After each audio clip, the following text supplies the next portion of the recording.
안녕하세요, 송영선입니다. 일주일 전 8월 15일 용산에 있는 국립중앙박물관에서 문 대통령은 해방 73주년 70주년 정부 수립을 맞이하여 경축사를 통해 신자주선언을 했습니다. 그 당시 어떤 언론에서도 70주년 정부 수립에 대해서 크게 왈가왈부를 하지 않았습니다. 말이 안 되죠. 정부라는 것은 국가를 구성하는 한 요인에 불과합니다. 한 나라를 운영하기 위해서 만든 기구가 정부예요. 여기에 플러스 영토와 국민이 들어갔을 때의 국가입니다. 우리는 1948년 대한민국이라는 한반도 유일한 정부인 동시에 국가로 유엔단의 감시하에서 선거를 통해 그해 5월 선거를 통해 정식 국가로 건국된 날입니다. 그런데 이걸 정부 수립이라고 한다면은 더더구나 건국일이 아닌 건국절을 1948년을 보지 않고 1919년을 본다는 건 말 그대로 임시정부죠. 정부를 국가로 본다면은 그 말대로 한다면은 문 대통령은 영토도 국민도 없는 기관, 정부라는 기구 속에서 19대 대통령이란 얘기입니다. 이 앞뒤가 전혀 안 맞는 말이에요. 제 얘기의 포인트는 거기에 있지 않습니다. 거기부터 제 아주 기분이 나빠지기 시작했는데 그 다음 신자주선언이라고 합니다. 누구로부터의 자주선언입니까? 일본으로부터의 자주선언이에요. 그 신자주선언이라는 내용을 들여다보면 자주의 내용은 하나도 없어요. 남북관계는 미북관계의 부산물 내지는 거기에서 얻어지는 이덕의 결과가 아니다. 맞습니다. 맞아요. 그렇지만 그 남북관계를 미북관계에 매달리지 않고 독자적으로 해결하기 위해서는 우리가 먼저 자주적이어야 합니다. 근데 자주선언의 내용에서 보면은 남북관계를 자주적으로 남북관계의 지금 가장 핵심이 되는 북한 핵 문제를 자주적으로 끌어가자, 우리가 주도적으로 끌어가자라는 내용은 손톱만큼도 없습니다. 처음부터 끝까지 그 신자주선언이란 내용을 들여다보면은 중국 쪽에 편향되고 철도와 도로와 항만을 만들어 가지고 중국하고 러시아로 통하자라는 거기에 동방경제협력이라는 데 포커스를 맞추고 있습니다. 미국의 신경을 건드리기도 남을 얘기죠. 근데 지금 한반도에서 북한 비핵화를 둘러 일어나고 있는 상황을 보면은 이 정권만큼 비자주적인 북 비핵화 문제에 대해서 북한 비핵화를 끌어내는 데 있어서 비자주적인 정권은 없었습니다. 한번 봅시다. 신문에서 폼페이오가 평양을 네 차례 방문한 것에 어떤 좋은 결과를 만들어낼까 기대를 하고 점쟁이처럼 전부 점을 치고 있습니다. 8월 말이다. 구구절 이전이다. 더 나아가서는 시진핑이 갈 날짜는 9월 3일에서 4일이 중국과 아프리카 회의가 북경에서 있으니까 그 시간을 지나서 9월 9일 갈 것이다. 아니면 9월 9일 가기에는 너무 시간이 촉박하니까 9월 9일 끝나자마자 바로 갈 것이다.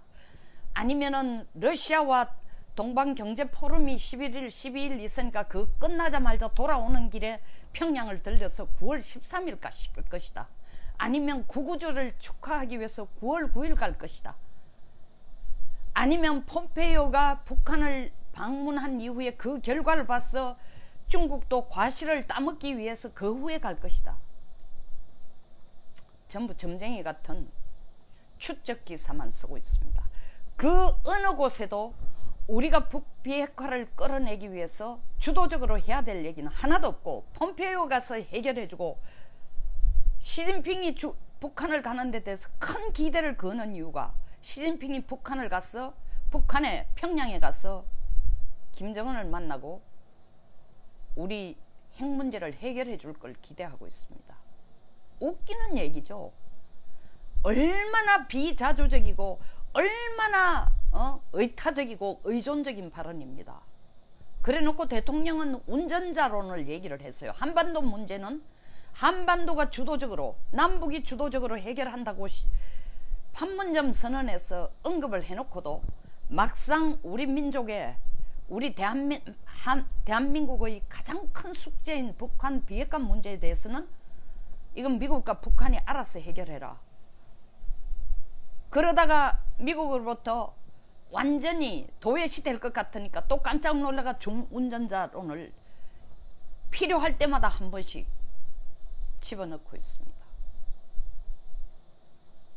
시진핑이 평양을 가면 우리를 위해 북한 비핵화 문제를 해결해 줄 것 같아요.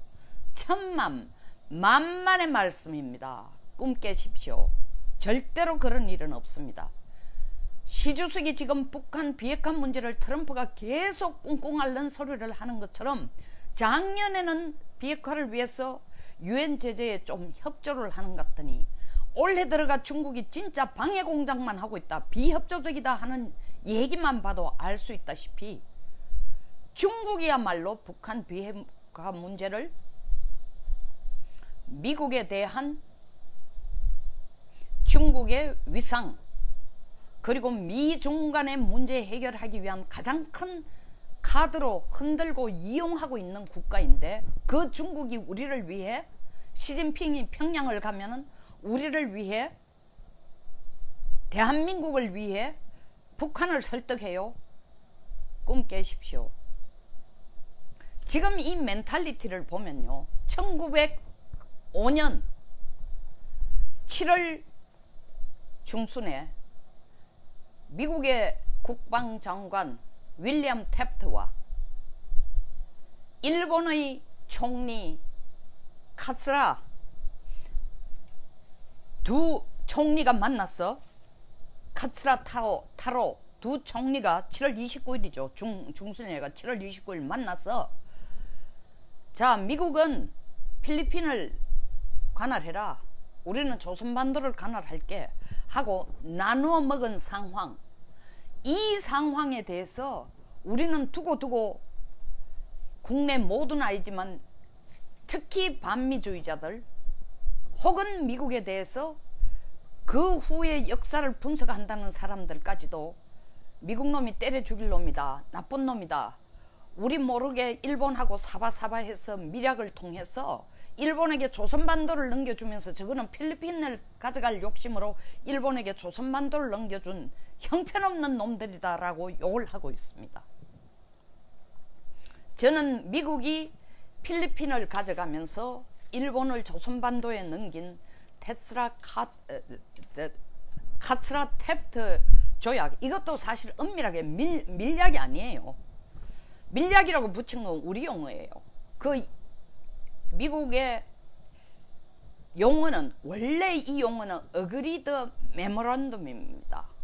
뭐 비망록, 합의각서로 보는 게 맞죠.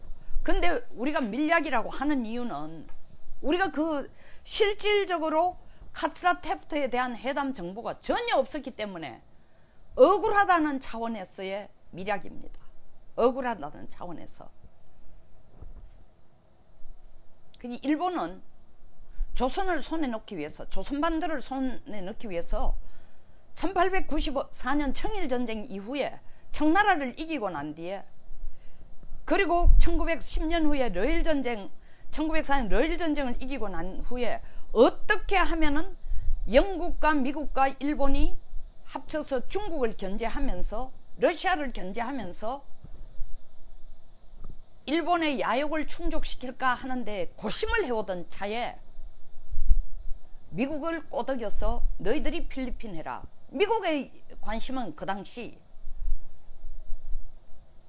힘이 확장되는 러시아를 견제할 수 있는 카드라면 받아들일 수 있는 상태가 되어 있으니까 일본이 조선반도는 내가 다룰 테니까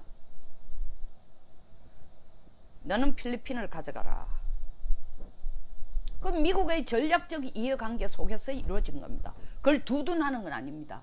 제가 카츠라 테프트 이야기를 끄집어내는 이유는 그때는 우리가 일본과 미국 사이에 조선반도와 필리핀을 두고 각각의 각국, 일본과 미국의 각국의 전략적 이익을 위해서 우리는 우리 자신도 모르게 운명이 결정지어졌다는 데 대해서도 분노를 하면서도 지금은 자주라는 용어를 이틀이 멀다 하고 사용하고 노무현 정권 때부터 자주국방 계속 떠들었죠. 자주라는 말을 이 반미파들이 가장 적극적으로 쓰는 용어 중에 하나가 자주입니다.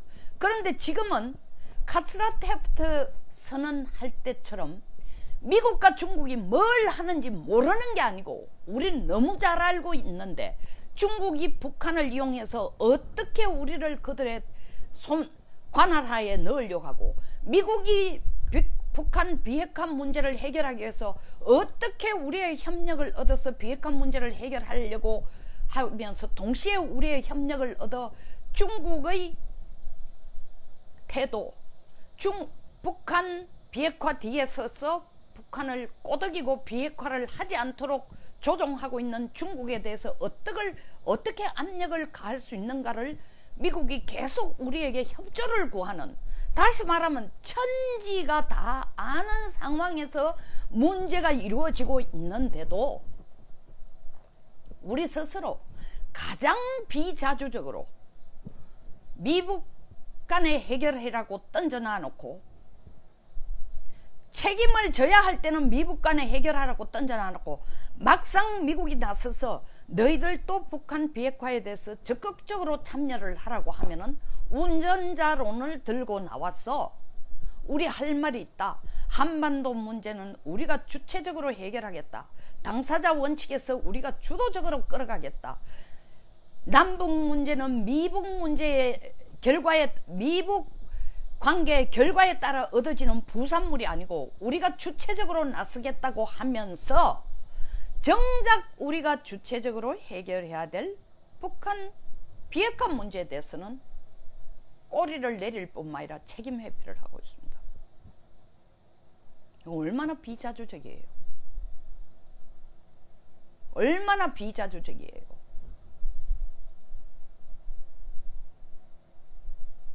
왜 폼페이오를 찾아봅니까? 왜 폼페이오를? 당연히 한미동맹의 동맹 파트너로서 미국은 우리를 위해 애를 쓸 겁니다. 그러나 미국은 가장 큰 이익이 미국의 국가 이익이에요. 왜 시진핑을 쳐다봐요? 북한 비핵화 문제를 해결하기 위해서. 중국은 우리와 동맹 파트너도 아닙니다. 무역 파트너로서 가장 큰 무역 거래를 하고 있는 나라일 뿐입니다. 우리의 안보에 대해서 사사건건 한미동맹을 이간질하려고 애를 쓰고 있는 게 중국입니다. 북한 비핵화 문제를 설사 이번에 시진핑이 방북을 해서 어떤 언지를 김정은에게 준다 해도 그것은 한국을 위해서 하는 건 0.001%도 없습니다. 미국의 압력에 눌려 미중 무역전쟁이라는 무기를 들고 중국을 압력을 가하는 데 대해서 벗어나기 위해서, 위하나 절상을 하라고 미국이 압력을 가하는 데 대해서 벗어나기 위해서, 기술 도둑질한 데 대해서, 미국 기술 도둑질한 데 대해서 중국이 더 이상 하지 말라고 하는 그 압력에서 벗어나기 위해서, 우주 기술 개발한다고 중국이 겁대가리 없이 미국에게 대들어가 경쟁하겠다는 거 이제 그만하라는 미국의 압력에서 벗어나기 위해서 2017년 조금 유엔 제재에 대해서 중국이 협력하던 태도로 조금 회귀할 뿐이지, 한국을 위해서 김정은을 설득하면서 비핵화를 끌어낼 가능성은 0.0001%도 없다는 걸 대한민국 국민, 이 정부가 반드시 인지해야 됩니다. 알고 있어요, 이 정부는. 그런데 책임은, 그리고 권리는 다 중국과 미국에게, 그리고 나아가서 북한에게 던집니다. 카츠라 테프트 때는 우리 실제로 러일 전쟁 후에 정신이 하나도 없는 아수라장이고 고종 황제, 그 당시 대한제국은 완전히 무너지고 있는, 정말 손가락 하나만 대면은 쓰러질, 석가래가 쓰러져 넘어질 힘이라고는 손톱만큼도 없을 때 상황이었기 때문에 설사 우리가 카츠라 테프트 조약이 합의 문서가 조선반도에 다 알려졌다 손치더라도 우리가 손쓸 방법이 거의 없었다는 것. 열강의 각축, 힘의 각축장 속에서 우리는 아무런 힘도 없을 때였습니다. 그런데도 시간이 지나고 나서 미국을 원망해요. 나쁜 놈들이다. 우리 모래 뒤에서 한반도의 운명을 일본하고 짝짝꿍 해가지고 해결한 놈들이라고 욕을 하고 있으면서 지금은 우리 힘으로 해결할 수 있는 능력이 상당 부분, 한반도 문제를 우리가 적극적으로 개입해서 직접 해결은 다 하지 못하더라도 우리 목소리를 충분히 낼 수 있는 국력과 세계적인 지위와 전략적 가치와 경제력과 군사력을 가지고 있는 국가인데도 통째로 미북 간에 해결해라. 더 나아가서는 판문점 선언, 4월 27일 합의한 판문점 선언에는 종전선언에 대해서는 남북미, 나아가서는 남북미중이 같이 한다고 했습니다. 이 정부가 지금 오직 관심을 가지고 있는 거는 연내에 종전선언을 하자. 그보다 더 급한 거는 9월 18일 유엔 총회가 있기 전에 북한에게 선물을 주자. 종전선언이라는 선언을 주고 9월 18일 유엔 총회에 가서 좀 생색을 내자. 이거 하나밖에 관심이 없어요. 북한이 비핵화를 하든 핵신고 리스트를 미국에게 내든 사찰을 받겠다고 얘기하든 검증을 받겠다고 하든 안 하든 관계없는 거예요. 심지어 더 나아가서 솔직하게 얘기하자면 그거 다 필요 없으니까 미국이요 빨리 북한에게 종전선언을 해주라라는 압력만 가하고 있습니다.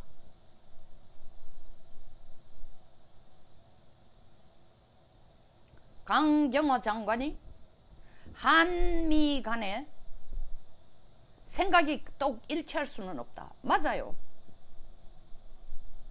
지금 이미 생각이 일치하지 않습니다. 미국은 선비핵화 후 종전선언인데 우리 정부 외교부 장관까지 앞장서서 나서는 게 선종전선언 후 비핵화를 요구하고 있습니다.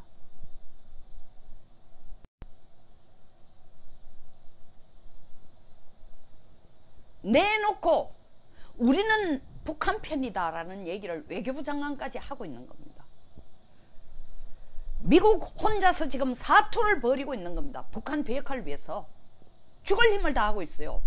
도저히 김정은이 직접 말을 안 들으니까 중국을 통해서 목을 쪼옵니다.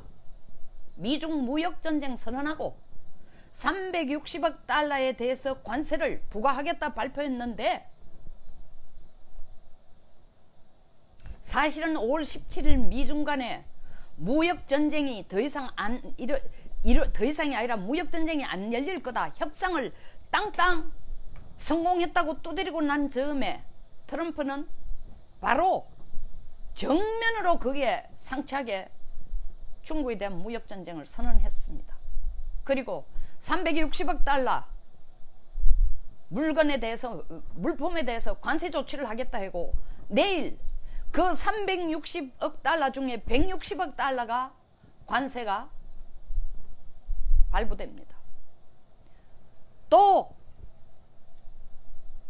20일부터 이미 시작됐습니다.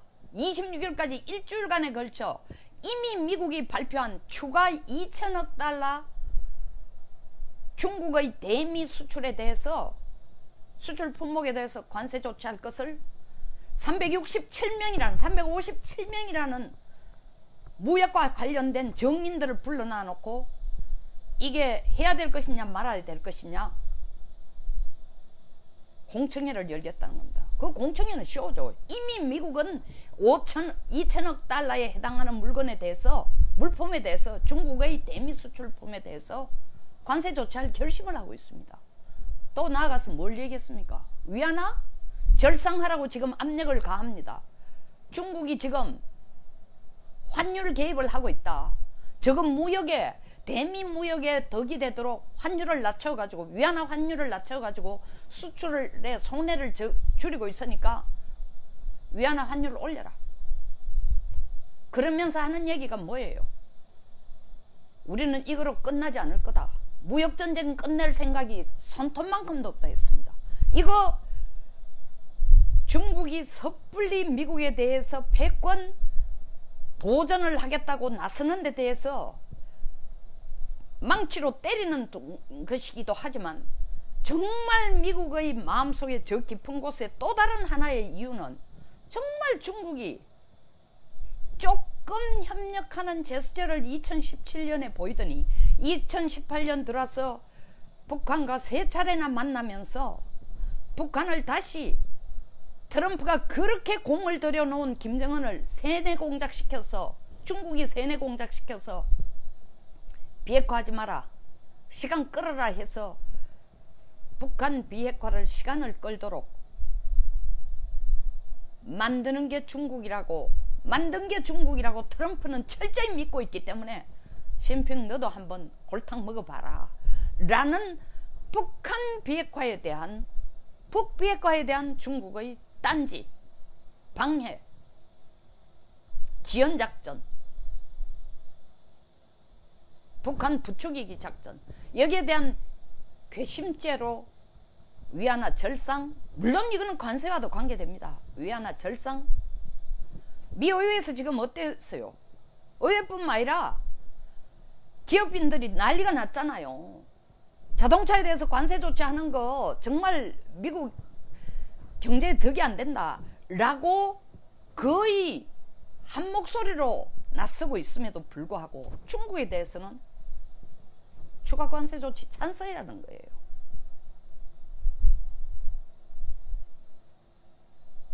해야 된다고 생각하는 거예요. 그 밑바닥에 물론 뭐 페북이라든가 아마존처럼 아주 친중국, 중국과 친중국이라는 게 딴 의미 아니라 중국과 크게 기업을 같이 하고 그 뭐 관련된 이상하게 미국의 IT 산업의 거장들이 그 중국 가족적인 배경을 보면은 이 중국 부인, 중국과 관계를 많이 했죠. 물론 중국에 공장을 만들고 이런 것도 있고 수출도 관계되고 하지만 친중국적인 성향이 커요. 그러니까 이 사람들은 나서서 하는 얘기가 뭐예요? 이 계속 관세 조치로 가면은 미국 기업에 덕이 안 된다라고 얘기하고, 에? 웨스팅하우스처럼 원자로 연료를 파는데도, 파는 업체도 이렇게 가면은 이거 바로 도리어 미국 국민들에게 전기값 올리는 꼴밖에 안 된다고 볼메인 소리를 하고 속 터진다는 얘기를 하고 있지만, 기업 일일이 개개를 보면은 그들의 사정이 있음에도 불구하고 미국이 모르는 거 아닙니다. 미국도 피를 흘릴 준비가 되어 있다고 트럼프가 얘기하고 있습니다. 총칼로서의 피가 아니라 무역전쟁에 의한 미국도 거기에 따르는 피해를 볼 것이다라는 걸 미국은 충분히 알고 있지만, 중국에 대해서 이 무역전쟁에 고삐를 늦출 생각, 스피드를 낮출 생각, 액수를 조정할 생각 초도 없다는 겁니다.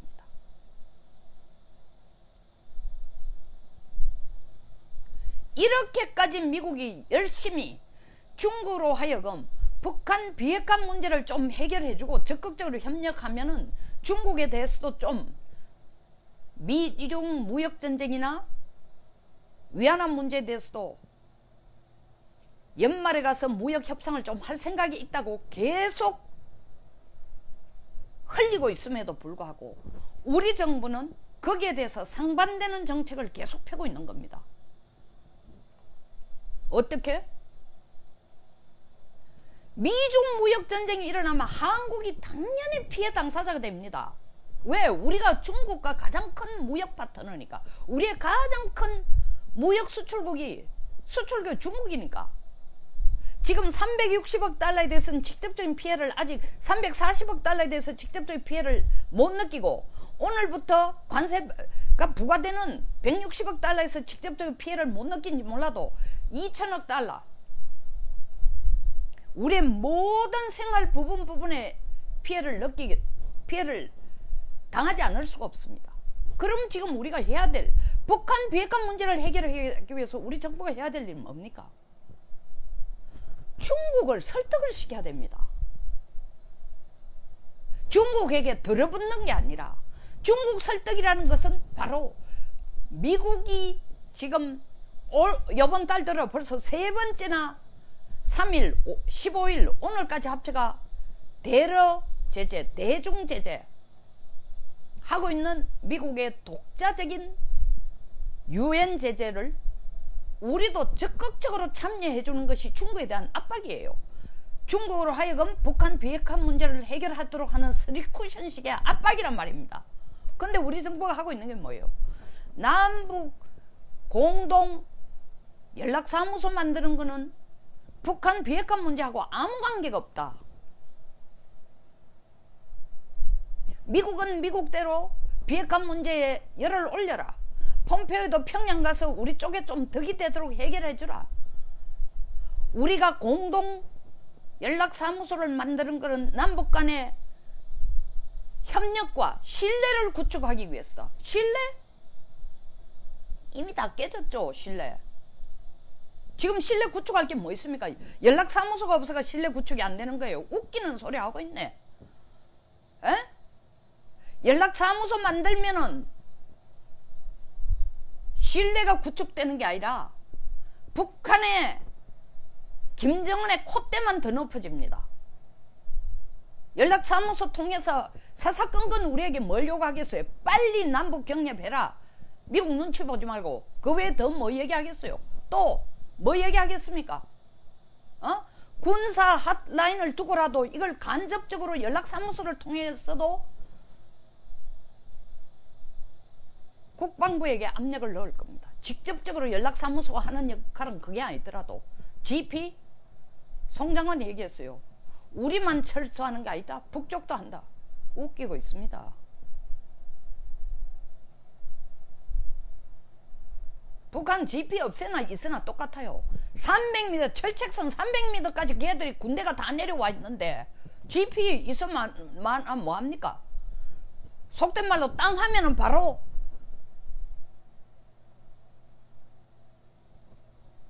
군사 분계선을 넘을 수 있는 전력을 거기 배치해두고 있는데 장사정포 뺀다고 했어요? 한 번도 약속한 적 없습니다. 눈 감고 아웅하는 거죠. 정부까지 나서가 하는 얘기가 뭐예요? 청와대까지 나서서 남북연락사무소는 남북 간의 신뢰 구축을 위해서 미북 간에 지금 진전되고 있는 비핵화와는 별개의 관계다. 이런 빌어먹을. 미국의 입장에 보면 우리 정부가 사사건건 북비핵화를 위해서 미국이 노력하는데 딴지를 걸거나 방해 공작만 하고 있습니다. 이것이 이 정부가 말하는 자주노선입니까? 북한 비핵화 문제를 해결하는 자주적인 방법입니까?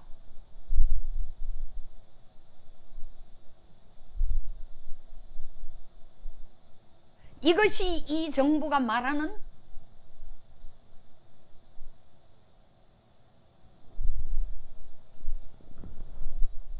비핵화도 해결되지 않은 채 종전선언부터 해결해달라고 매달리는 이 정부의 자주적인 입장입니까?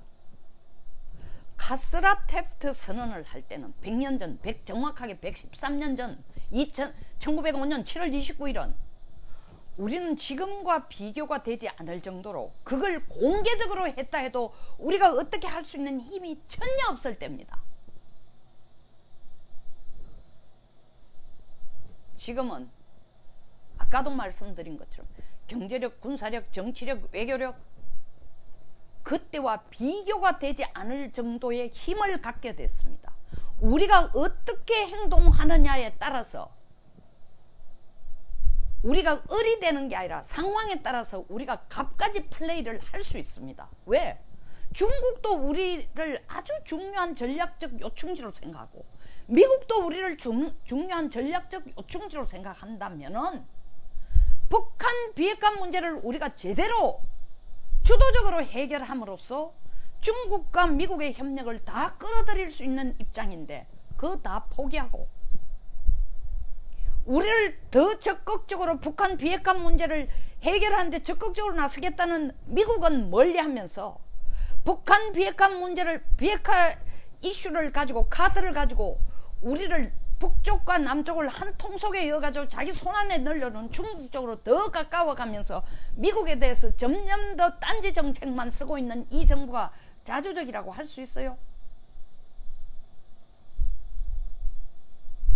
1905년에는 우리 힘이 없어 당한 거지만 지금은 힘을 가지고도 책임을 회피할 뿐만 아니라 우리가 진정하게 자주적으로 갈 수 있는 입장에서 그 전략적 장점을 비자주적으로 종속적으로 우리 스스로를 누구에게? 북한과 중국에게 종속화시키는 데 더 적극적으로 달려가고 있다는 겁니다.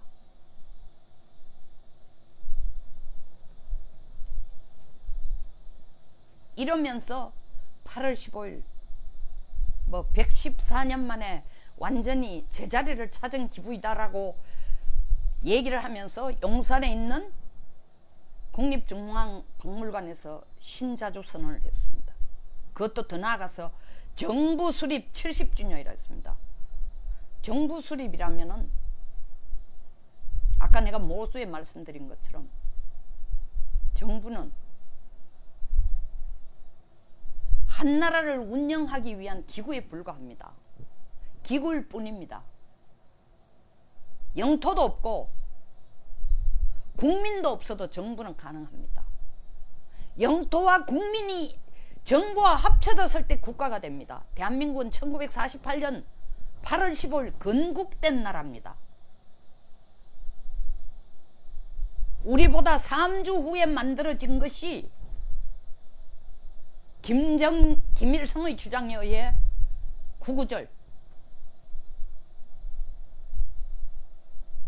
조선인민공화국이 건국된 겁니다. 그쪽은 건국이라는데 왜 우리는 정부예요? 그러면 우리 국토와 우리 국민 영토가 북쪽 거라는 얘기입니까? 거기는 건국이라 하는데 국가라고 인정하는데 우린 정부라고 한다면은 그럼 대통령도 존재하면 안 되죠. 대통령도 김정은이 대통령이라는 얘기입니다. 이런 망발을 해도 여기에 대해서 항변하는 당도 없고